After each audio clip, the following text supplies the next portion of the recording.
देश भर में किसान संगठन जो आंदोलन कर रहे हैं पिछले कई महीनों से, उसको लेकर सुप्रीम कोर्ट ने एक बहुत बड़ी बात कही है और जिसे आपको समझना बेहद ज़रूरी है। असल में दो याचिकाएं दायर की गई थीं सुप्रीम कोर्ट में। एक तो नोएडा की एक निवासी हैं, उन्होंने एक याचिका ये दायर की थी कि भाई किसानों को ये अधिकार किसने दिया, या किसी को भी अधिकार किसने दिया कि इतने महीनों तक आपने देश के हाईवेज जाम कर रखे हैं। दूसरी तरफ एक याचिका ये थी किसान पंचायत की कि वो जंतर मंतर पर प्रदर्शन करना चाहते हैं। तो इन दोनों मामले की सुनवाई करते हुए क्या कहा है माननीय सुप्रीम कोर्ट ने, मैं आपको बता रहा हूँ।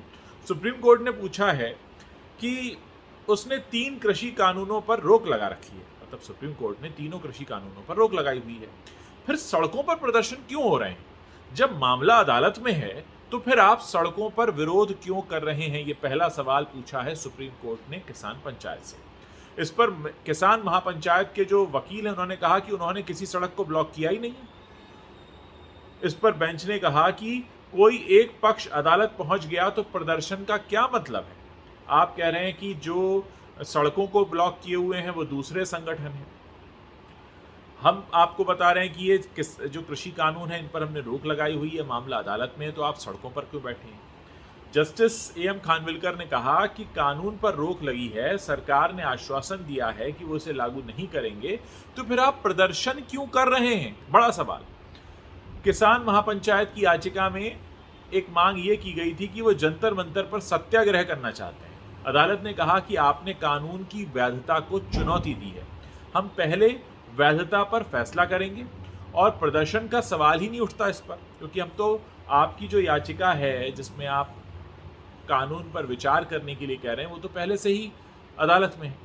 जब अदालत ने पूछा कि जंतर मंतर पर प्रदर्शन का क्या तुक है, तो वकील ने कहा कि केंद्र ने कानून लागू किया है। इस पर बेंच ने तल्ख लहजे में कहा कि कानून तो अगर लागू किया है तो आप कानून के पास जाइए, आप दोनों नहीं कर सकते। कानून को चुनौती भी दे रहे हैं और प्रदर्शन भी कर रहे हैं, मामला अदालत में भी है और आप प्रदर्शन भी कर रहे हैं।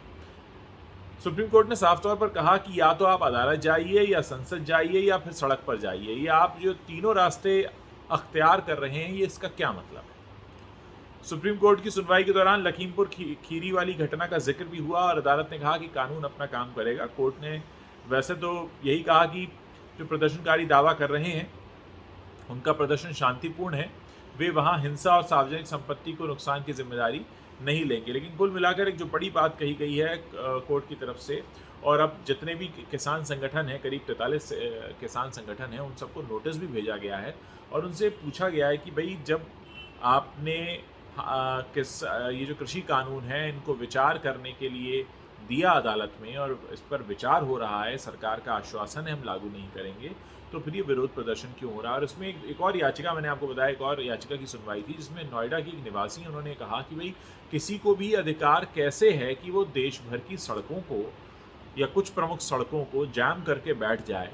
तो ये अधिकार किसने दिया? क्योंकि आवाजाही की जो भी तो हमारा एक स्वतंत्र रूप से एक नागरिक भारत का एक जगह से दूसरी जगह जा सके, उसमें आप व्यवधान उत्पन्न कर रहे हैं, तो ये आपको अधिकार किसने दिया? तो इस मामले पर सुनवाई हुई है आज, अगली सुनवाई 20 अक्टूबर को होगी और हो सकता है तब तक कुछ हल निकल कर सामने आए। लेकिन सुप्रीम कोर्ट ने सीधे तौर पर फटकार लगाई है कि अगर मामला अदालत में है तो फिर सड़कों पर प्रदर्शन क्यों हो रहा है, कौन कर रहा है? हालांकि वहाँ किसान पंचायत कहती है, किसान महापंचायत, कि हम उस संगठन में है ही नहीं, हम दूसरे संगठन हैं।